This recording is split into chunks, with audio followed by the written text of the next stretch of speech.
তাকায়া দেখেন আমার পেটে জিনার বাচ্চা। আমি জাহান্নামের শাস্তি সহ্য করতে পারবো না, আমি জাহান্নামের শাস্তি সহ্য করতে পারবো না। নবী আপনি আমাকে পবিত্র করে দেন। ওগো আল্লাহর নবী আমি পবিত্র হতে চাই। আল্লাহর নবী বিশ্ব নবী এই মহিলাটাকে বললেন, যাও তুমি বাড়িতে চলে যাও, যখন তোমার বাচ্চা প্রসব হয় তখন তুমি আমার কাছে আসবা। মহিলা পাগল হয়ে গেছে। যেই মুহূর্তে মহিলার বাচ্চা প্রসব হয়েছে, মহিলাটা একটা পুরাতন কাপড়ের মধ্যে এইভাবে পেঁচাইয়া রসুলের দরবারে নিয়ে আসলো। এসে বলতে লাগলো, ইয়া রাসূলুল্লাহ, ইয়া হাবিবাল্লাহ, ওগো নবীজি, এই যে তাকায়া দেখেন আমার বাচ্চা প্রসব হয়েছে, আপনি আমাকে পবিত্র করে দেন। আল্লাহর নবী বলেন, মহিলা যাও, চলে যাও, তুমি গুনাহ করেছো, তোমার বাচ্চা তো গুনাহ করে নাই। তুমি অপরাধ করেছো, তোমার বাচ্চা তো অপরাধ করে নাই। তোমার বাচ্চা যখন খাইতে শুরু করবে তখন তুমি আমার কাছে আসবে। মহিলা পাগল হয়ে গেল, কবে জানি আমার বাচ্চাটা খাবার খাবে, আমি কবে জানি জাহান্নাম থেকে মুক্তি পাবো, আমি কবে জানি পবিত্রতা অর্জন করব। মহিলাটা দ্রুত বাচ্চাকে খাবার খাওয়ানোর চেষ্টা করতে লাগলেন। এক পর্যায়ে বাচ্চাটা যখন রুটি খাইতে আরম্ভ করে দিল, মহিলাটা রসুলের দরবারে বাচ্চাটাকে নিয়ে আসলো। এসে বলতে লাগলো, গো নবীজি, ওই যে তাকায়া দেখেন আমার বাচ্চা খাবার খাইতে শুরু কইরা দিয়েছে। ওগো নবীজি, আমি জাহান্নামের শাস্তি সহ্য করতে পারবো না, আপনি আমাকে পবিত্রতা অর্জন করাইয়া দেন। আল্লাহ পাক রব্বুল আলামিন বলেন, হে বিশ্বাসীরা, তোমরা তোমাদের রবের কাছে কাটি তওবা করো। যদি কাটি তওবা করতে পারো, আসা রব্বুকুম আন ইউকাফিরা আনকুম সাইয়্যাতিকুম, আশা করা যায় তোমাদের রব তোমাদের গুনাহ মাফ করে দিবে। আল্লাহ কত দয়াশীল, কত মায়াশীল।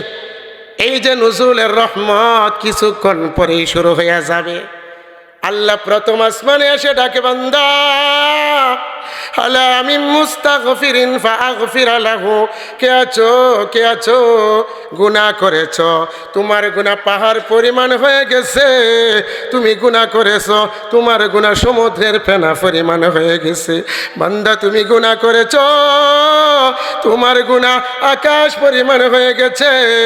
বান্দা তুমি নিরাশ হইও না, তুমি আমার কাছে ক্ষমা চাও, আমি আল্লাহর কাছে ক্ষমা চাইতে দেরি, আমি আল্লাহ তোমার জিন্দেগির গুনাহ মাফ করতে দেরি করব না। আল্লাহ পাক রব্বুল আলামিন প্রথম আসমানে এসে ডাকে, বান্দা অভাবে ভুগতেছো, টাকা নাই, পয়সা নাই, ঘর নাই, বাড়ি নাই, বান্দা তুমি আমার কাছে চাও, আলা মিন মুস্তারজিকিন ফারজুকাহু, কে আছো, কে আছো, রিজিকের অভাবে ভুগতেছো, আমি আল্লাহর কাছে রিজিক চাও, আমি আল্লাহর কাছে রিজিক চাইতে দেরি, আমি আল্লাহ রিজিক দিতে দেরি করব না। তাহলে সেই আল্লাহর কাছে রিজিক চাওয়া দরকার আছে না নাই?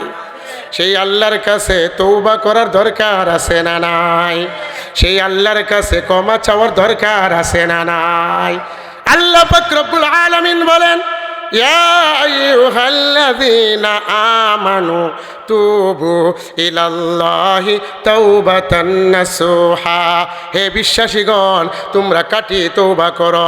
যদি কাটি তওবা করতে পারো, আসা রাব্বুকুম আন ইউকাফিরা আনকুম সাইয়্যাতিকুম, প্রথম নম্বর হলো তোমাদের গুনাহ আমি আল্লাহ পাক রব্বুল আলামিন মাফ করে দেব।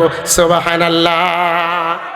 শুধু এটাই নয়, আল্লাহ পাক রব্বুল আলামিন বলেন, যদি তোমরা কাটি তওবা করতে পারো, আমি আল্লাহ পাক রব্বুল আলামিন তোমাদেরকে এমন জান্নাতে প্রবেশ করাবো, ওয়া ইউদখিলাহুম জান্নাতিন তাজরি মিন তাহতিহাল আনহার।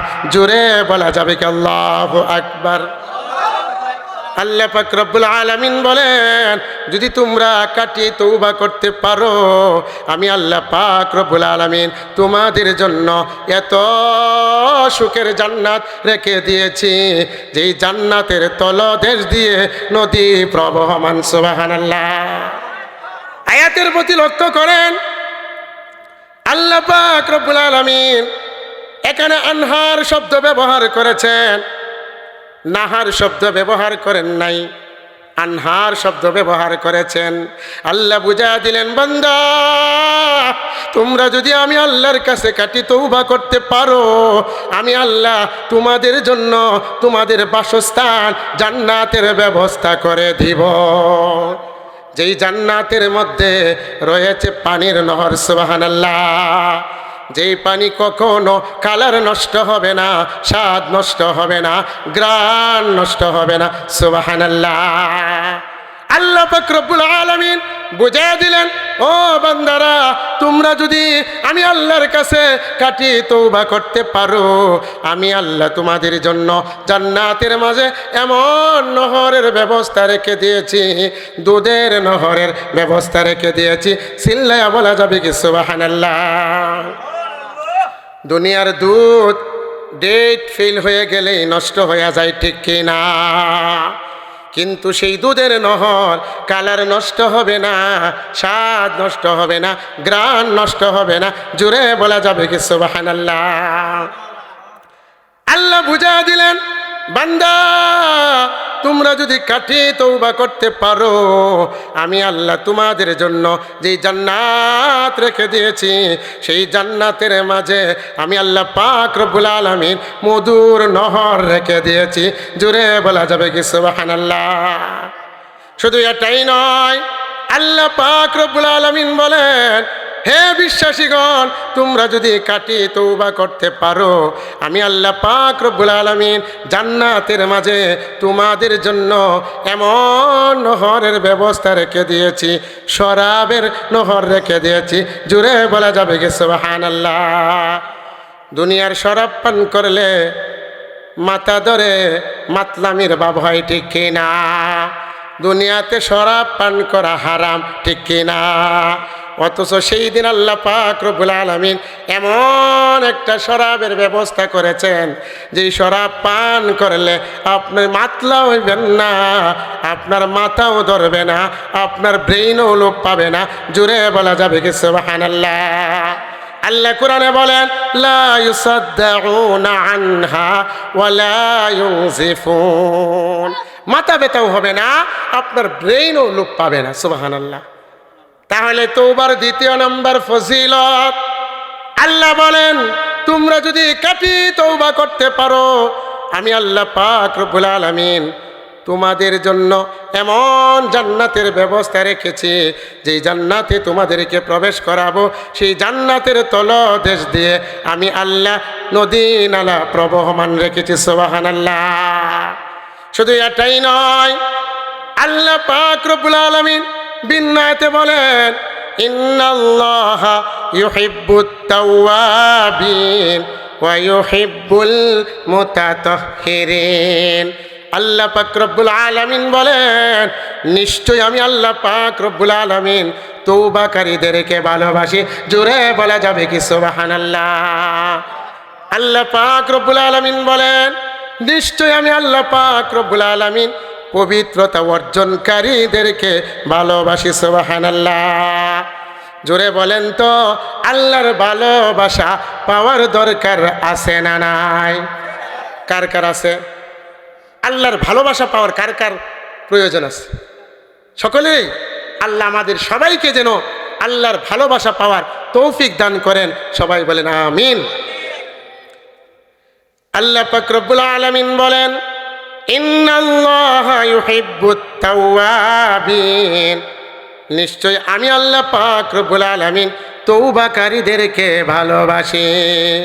আল্লাহর নবী বলেন, কোনো ব্যক্তিকে যখন আল্লাহ পাক রব্বুল আলামিন ভালোবাসেন, তখন ফেরেশতাদেরকে ডাক দিয়ে বলে, জিবরাইলকে ডাক দিয়ে বলে, ও জিবরাইল, আমি অমুক ব্যক্তিকে ভালোবাসি, তুমিও তাকে ভালোবাসো। কন্যা সুবহানাল্লাহ। তখন জিবরাইল আলাইহিস সালাতু ওয়াস সালাম ওই ব্যক্তিটাকে ভালোবাসতে শুরু করে দেয়। হযরতে জিবরাইল আলাইহিস সালাতু ওয়াস সালাম মিকাইলকে ডাক দিয়ে বলে, আজরাইলকে ডাক দিয়ে বলে, ইসরাফিলকে ডাক দিয়ে বলে, ও ভাই মিকাইল, ও ভাই আজরাইল, ও ভাই ইসরাফিল, অমুক ব্যক্তিকে আমি জিবরাইল ভালোবাসি, স্বয়ং আল্লাহ ভালোবাসে, বিদায় তোমরাও তাকে ভালোবাসো। সুবহানাল্লাহ। তখন ওই ব্যক্তিকে মহান আল্লাহ ভালোবাসতে শুরু কইরা দেয়, জিবরাইল ভালোবাসতে শুরু কইরা দেয়, মিকাইল ভালোবাসতে শুরু কইরা দেয়, আজরাইল ভালোবাসতে শুরু করে দেয়, ইসরাফিল আলাইহিস সালাতু ওয়াস সালাম ভালোবাসতে শুরু কইরা দেয়। শুধু এটাই নয়, জিবরাইল আলাইহিস সালাতু ওয়াস সালাম সপ্তম আকাশের ফেরেশতাদেরকে ডেকে বলে, ও সপ্তম আকাশের ফেরেশতারা, আমি জিবরাইল অমুক ব্যক্তিকে ভালোবাসি, মিকাইল ভালোবাসে, আজরাইল তাকে ভালোবাসে, ইসরাফিল তাকে ভালোবাসে, স্বয়ং আল্লাহ পাক তাকে ভালোবাসে, তোমরাও তাকে ভালোবাসো। সুবহানাল্লাহ। আছে না গেছে? সপ্তম আকাশের ফেরেশতারা ওই তওবাকারীকে ভালোবাসতে শুরু কইরা দেয়, পবিত্রতা অর্জনকারীকে ভালোবাসতে শুরু কইরা দেয়। সপ্তম আকাশের ফেরেশতারা ষষ্ঠ আকাশের ফেরেশতাদেরকে ডেকে বলে, ও ষষ্ঠ আকাশের ফেরেশতারা, আমরা সপ্তম আকাশের ফেরেশতারা ওই তওবাকারীকে ভালোবাসি, স্বয়ং জিবরাইল, মিকাইল, আজরাইল, ইসরাফিল তাকে ভালোবাসে, স্বয়ং আল্লাহ পাক তাকে ভালোবাসে, তোমরাও তাকে ভালোবাসো। জোরে বলা যাবে কি সুবহানাল্লাহ? ষষ্ঠ আকাশের ফেরেশতারা তাকে ভালোবাসতে শুরু কইরা দেয়। ষষ্ঠ আকাশের ফেরেশতারা পঞ্চম আকাশের ফেরেশতাদেরকে ডাক দিয়ে বলে, ও পঞ্চম আকাশের ফেরেশতারা, আমরা ষষ্ঠ আকাশের ফেরেশতারা তাকে ভালোবাসি, সপ্তম আকাশের ফেরেশতারা ওই তওবাকারীকে ভালোবাসে, জিবরাইল, মিকাইল, আজরাইল, ইসরাফিল তাকে ভালোবাসে, স্বয়ং আল্লাহ পাক তাকে ভালোবাসে। ও পঞ্চম আকাশের ফেরেশতারা, তোমরাও তাকে ভালোবাসো। তখন পঞ্চম আকাশের ফেরেশতারা তাকে ভালোবাসতে শুরু কইরা দেয়।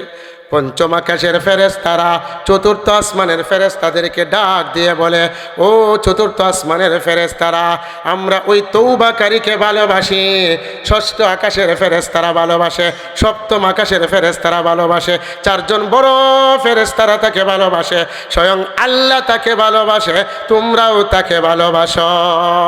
চতুর্থ আসমানের ফেরেশতারা তাকে ভালোবাসতে শুরু কইরা দেয়, ওই তওবাকারীদেরকে ভালোবাসতে শুরু কইরা দেয়। চতুর্থ আসমানের ফেরেশতারা তৃতীয় আসমানের ফেরেশতাদেরকে ডেকে বলে, ও তৃতীয় আসমানের ফেরেশতারা, আমরা চতুর্থ আসমানের ফেরেশতারা তাকে ভালোবাসি, পঞ্চম আকাশের ফেরেশতারা ভালোবাসে, ষষ্ঠ আকাশের ফেরেশতারা ভালোবাসে, সপ্তম আকাশের ফেরেশতারা ভালোবাসে, চারজন বড় ফেরেশতারা তাকে ভালোবাসে, স্বয়ং আল্লাহ তাকে ভালোবাসে, বিদায় তোমরাও তাকে ভালোবাসো। জোরে বলা যাবে কি সুবহানাল্লাহ?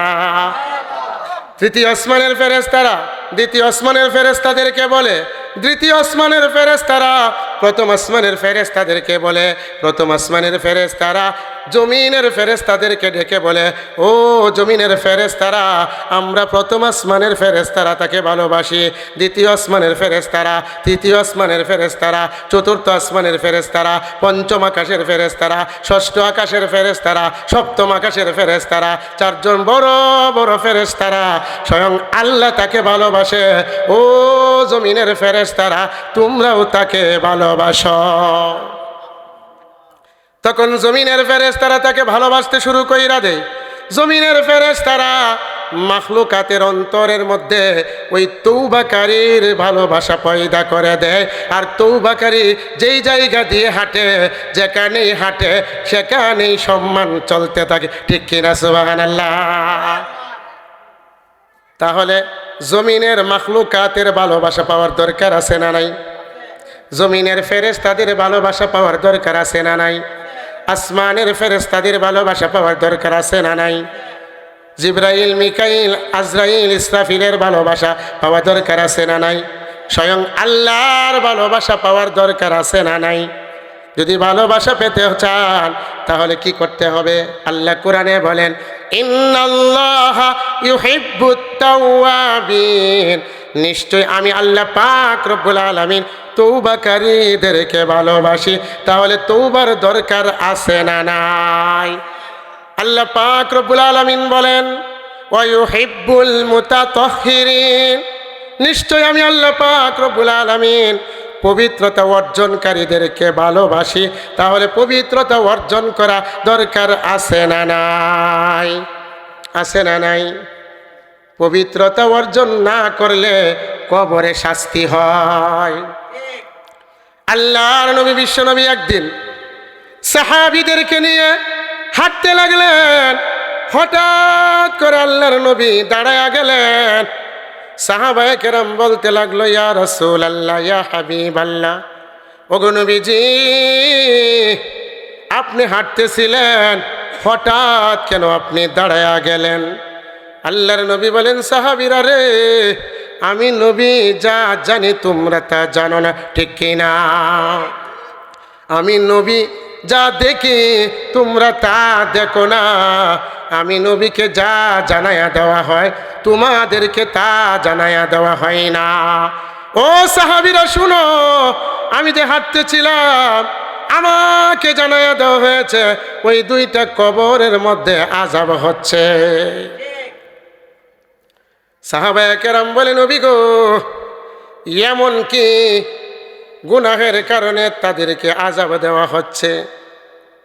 আল্লাহর নবী বলেন, সাহাবীরা রে, এমন কোনো বড় গুনাহ না, দুইটা এমন গুনাহ রয়েছে। এক নাম্বার, আম্মা আহাদুহুমা ফাকানা ইয়ামশি বিন্নামিমা, দুনিয়ার জমিনে যখন সে চলতো সে গীবত করত।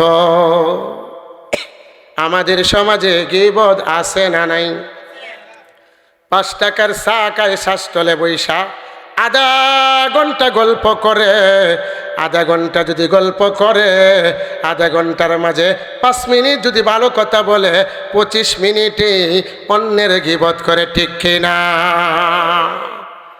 আল্লাহর নবী বিশ্বনবী বলেন, সাহাবীরা রে, এই কবরের মধ্যে যে আযাব হচ্ছে, ওই কবরওয়ালা দুনিয়ার জীবনে যতদিন ছিল সে গীবত করত। আল্লাহর নবী বিশ্বনবী বলেন, আমাকে জান্নাত দেখানো হয়েছে, জাহান্নাম দেখানো হয়েছে। আমি যখন জাহান্নাম ঘুরে ঘুরে দেখতে লাগলাম, আমি জাহান্নামের মাঝে তাকায়া দেখি অধিকাংশ নারী হলো জাহান্নামী। আল্লাহর নবী বিশ্বনবী যখন এই কথা বলতে লাগলেন, এমন সময় একজন মহিলা দাঁড়ায় বলে, ওগো আল্লাহর নবী, আমরা অধিকাংশ জাহান্নামী কেন? আমরা কি নামাজ পড়ি না? আমরা কি রোজা রাখি না? আমরা কি হজ করি না? আমরা কি তাসবিহ তাহলিল পাঠ করি না? আল্লাহর নবী বলেন, তোমরা সবই করো, কিন্তু তোমরা বেশি বেশি 3টা গুনাহ করো।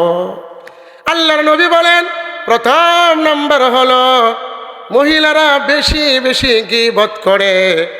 এই গীবতের কারণে অধিকাংশ নারীকে আমি জাহান্নামে দেখে আসছি। তাহলে গীবত ছাড়া দরকার আছে না নাই?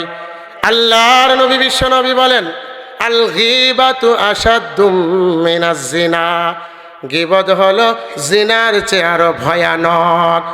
তাহলে গীবত ছাড়া দরকার আছে না নাই?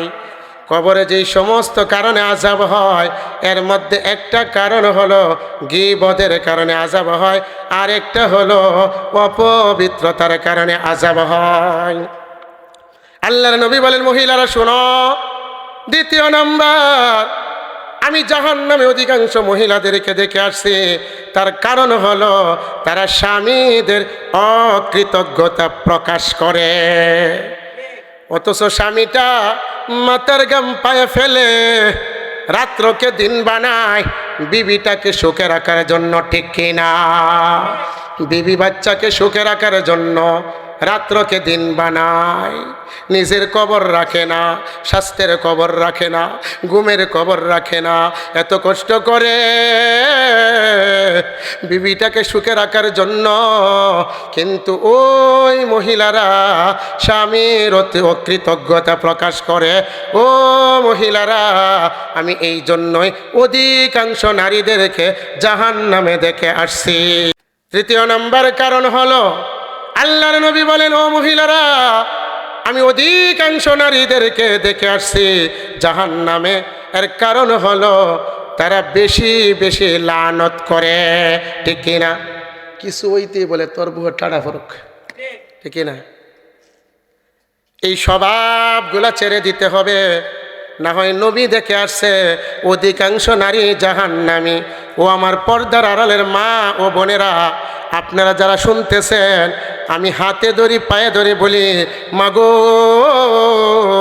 তুমি এক সন্তানের মা, তুমি এক স্বামীর স্ত্রী, তুমি কোনো না কোনো পুরুষের মেয়ে। ঠিক কিনা? আমিও একটা মেয়ের মা, আমিও একজনের সন্তান, আমিও এক মহিলার সন্তান। ঠিক কিনা? মাগো তোমাকে বলি, পায়ে ধরে বলি, হাতে ধরে বলি, এই তিনটা গুনাহ ছেড়ে দাও যদি জান্নাতে যেতে চাও। ঠিক কিনা? আমি বলতেছিলাম, আল্লাহর নবী বিশ্ব নবী বলেন, ও সাহাবীরা, এই কবরওয়ালা দুনিয়ার জীবনে গীবত করত, গীবত শিকায়াত করত, এই জন্যই তার কবরের মধ্যে আযাব হচ্ছে। আল্লাহর নবী বিশ্ব নবী বলেন, ও সাহাবীরা শুনো, ওয়া আম্মাল আখার, আর ওই কবরটার মধ্যে আযাব হচ্ছে, সে দুনিয়ার জীবনে অপবিত্রতা থাকত। তাহলে অপবিত্রতার কারণে আযাব হয়। কিসের কারণে? অপবিত্রতার কারণে। দুঃখের সাথে বলতে হয়, বড় আফসোস, বড় আফসোস, এমনও মানুষ পাওয়া যায় যখন নামাজের দাওয়াত দেওয়া হয়, তাবলীগ জামাতের মানুষ যখন নামাজের দিকে ডাকে, সে বলে আমার এখন শরীরটা পাক নাই। ও কপাল পোড়া, আমি তোমাকে বলি, মালাকুল মউত আজরাইল যদি এসে যায়, তুমি অপবিত্র অবস্থায় যদি মারা যাও, তোমার কবরে কি অবস্থা হবে? তোমার আল্লাহ তোমাকে ডিনাই করবে। ঠিক কিনা? কারণ আল্লাহ কুরআনে বলেন, ইন্নাল্লাহা ইউহিব্বুত তাওয়াবিন ওয়া ইউহিব্বুল মুতাতাহহিরিন। আল্লাহ বলেন, নিশ্চয়ই আমি আল্লাহ পাক রব্বুল আলামিন তওবাকারীদেরকে ভালোবাসি, পবিত্রতা অর্জনকারীদেরকে ভালোবাসি। সুবহানাল্লাহ। তাহলে তওবা করার দরকার আছে না নাই?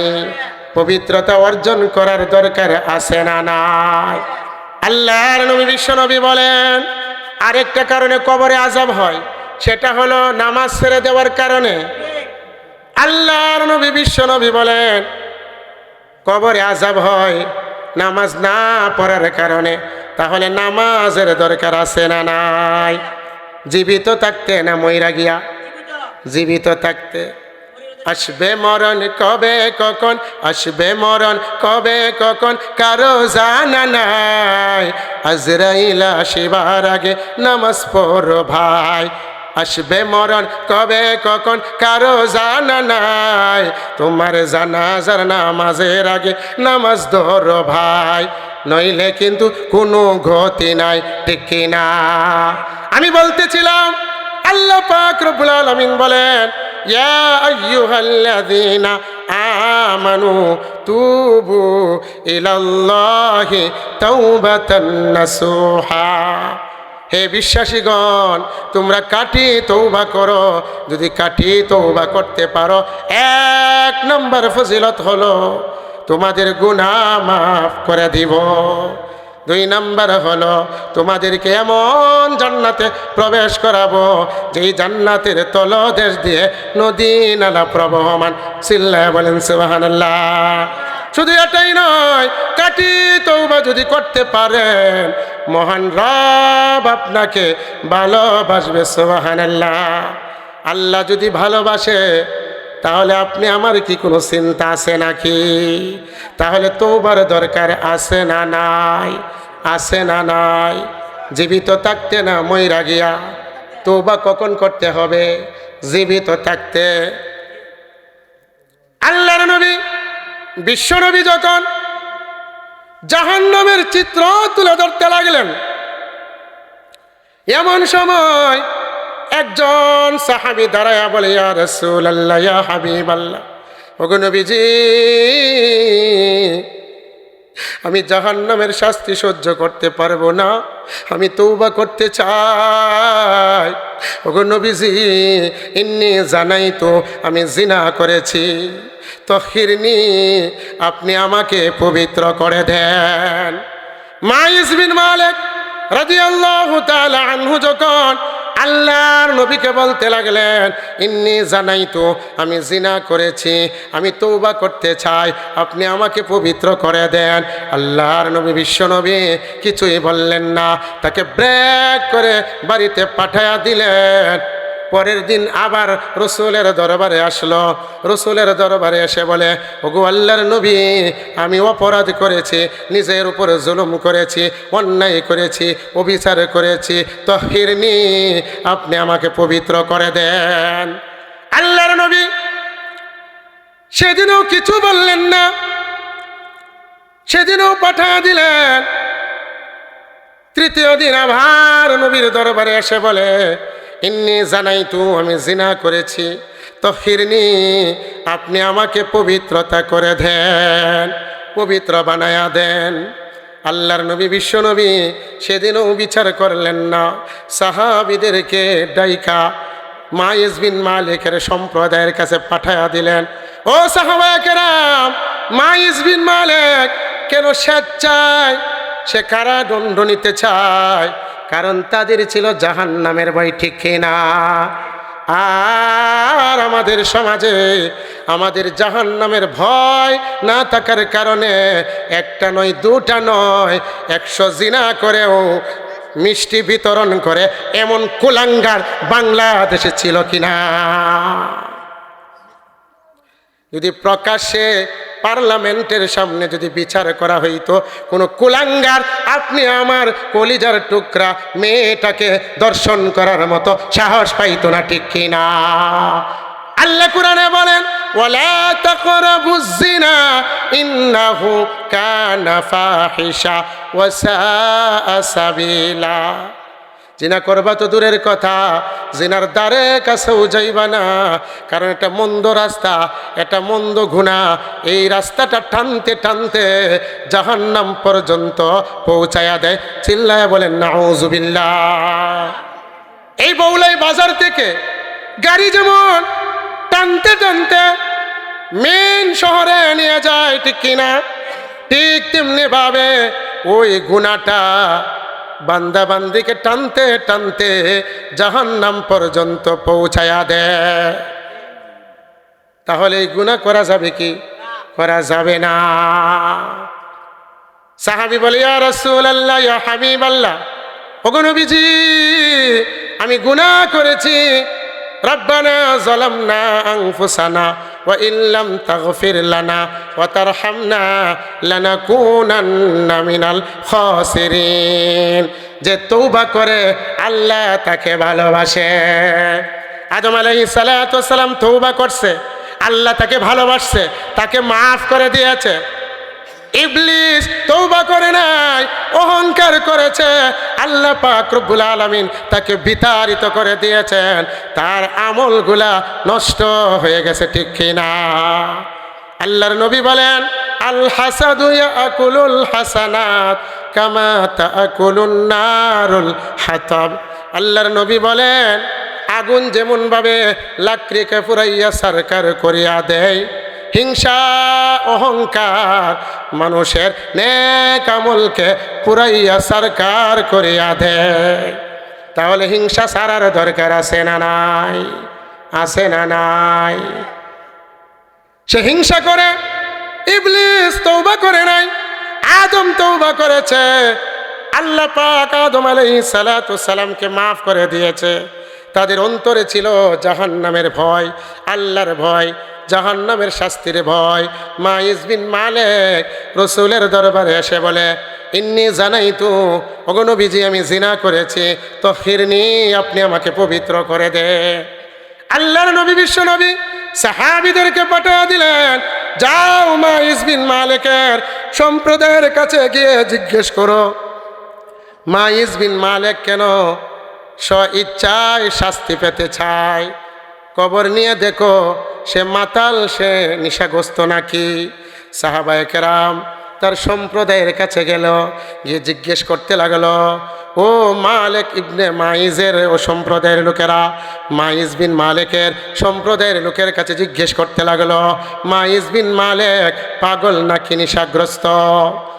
তার সম্প্রদায়ের লোকেরা বলতে লাগলো, না না না, মাইজ পাগলও না, নিশাগ্রস্তও না। মাইজ বিন মালিক একজন ভালো মানুষ, সুস্থ মানুষ, সজ্ঞান মানুষ। এই সার্টিফিকেট যখন তার জাতির লোকেরা দিল আল্লাহর নবীর কাছে, সাহাবায়ে কেরাম যখন এই কথা জানালো, জানানোর পর আল্লাহর নবী বলেন, সাহাবীরা রে, মাইজ বিন মালিকের জন্য বুক পর্যন্ত গর্ত খনন করা হোক। গর্ত খনন করা হলো। মাইজ বিন মালিকের উপর সাহাবায়ে কেরাম পাথর নিক্ষেপ করতে লাগলেন। আল্লাহর নবীর হুকুমে, শরীয়তের বিধান অনুযায়ী মাইজ বিন মালিককে পাথর মারতে লাগলো। মাইজ বিন মালিক শহীদ হয়ে গেল। আল্লাহর নবী বিশ্ব নবী নিজের হাতে মাইজ বিন মালিককে গোসল দিল, মাইজ বিন মালিকের জানাজা পড়ালো। মাইজ বিন মালিকের লাশটা রসুল কাঁধে করে কবরের দিকে নিয়ে যেতে লাগলো। এমন সময় আল্লাহর নবী বিশ্ব নবী দুটা আঙ্গুল উখায়া উখায়া হাঁটতেছে। সাহাবায়ে কেরাম মাইজ বিন মালিককে কবর দিল। কবর দেওয়ার পর আল্লাহর নবী বিশ্ব নবীকে জিজ্ঞেস করলো, ওগো আল্লাহর নবী, আপনি কত মানুষকে গোসল দেন, কত মানুষের জানাজা পড়ান, কত মানুষকে দাফন করেন। ওগো নবীজি, আজকে আমরা তাকায়া দেখলাম মাইজ বিন মালিকের জানাজার পরে আপনি যখন লাশটাকে যখন কবরের দিকে নিয়ে যাচ্ছিলেন, আমরা তাকায়া দেখেছি আপনার দুটা পা উখায়া উখায়া হাঁটতেছিলেন। ওগো আল্লাহর নবী, আমরা জানতে চাই।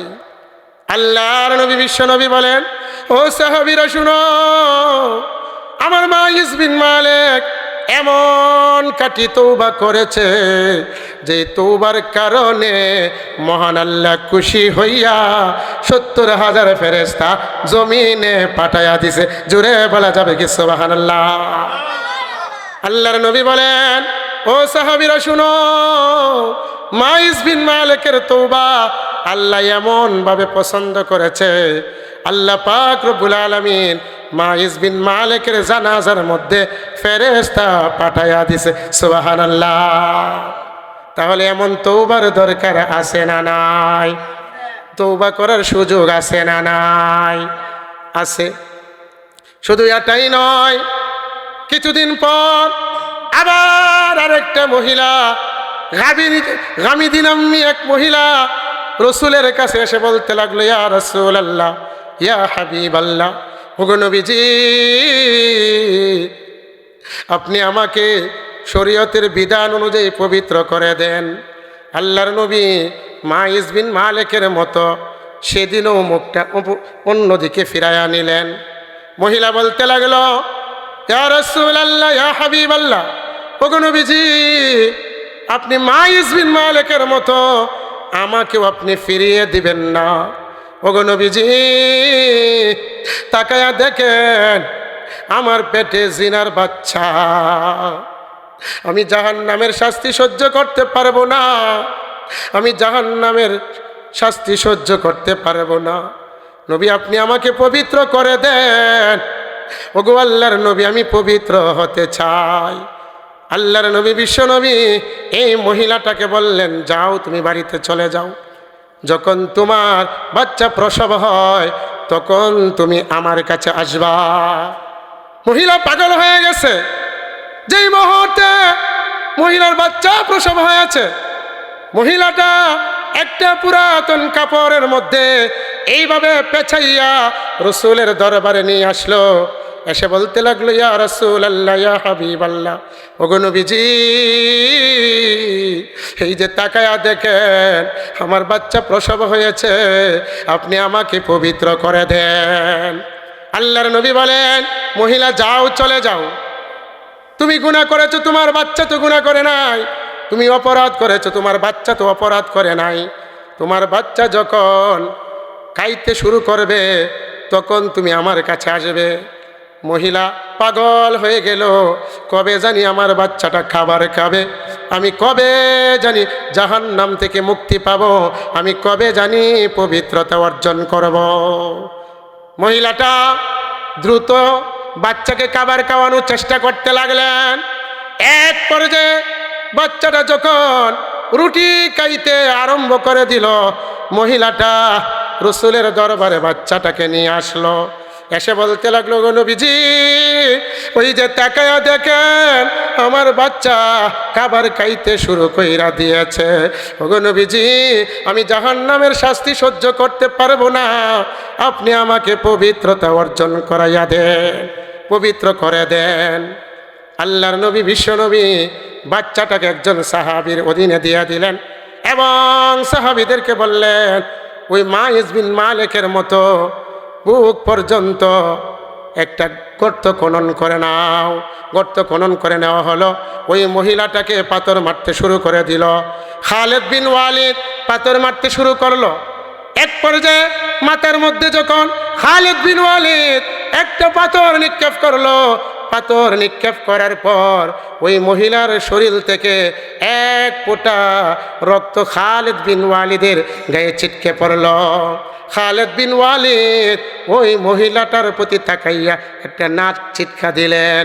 আল্লাহর নবী বলেন, খালিদ, তুমি কেন ওই মহিলাটার দিকে নাক ছিটকাইলা? ও খালিদ, তুমি জানো ওই মহিলার তওবা আল্লাহ এমনভাবে কবুল করেছে, যদি ওই মহিলার তওবা অনেকের কাছে বাইটা দেওয়া হইতো তাদেরকেও আল্লাহ মাফ করে দিত।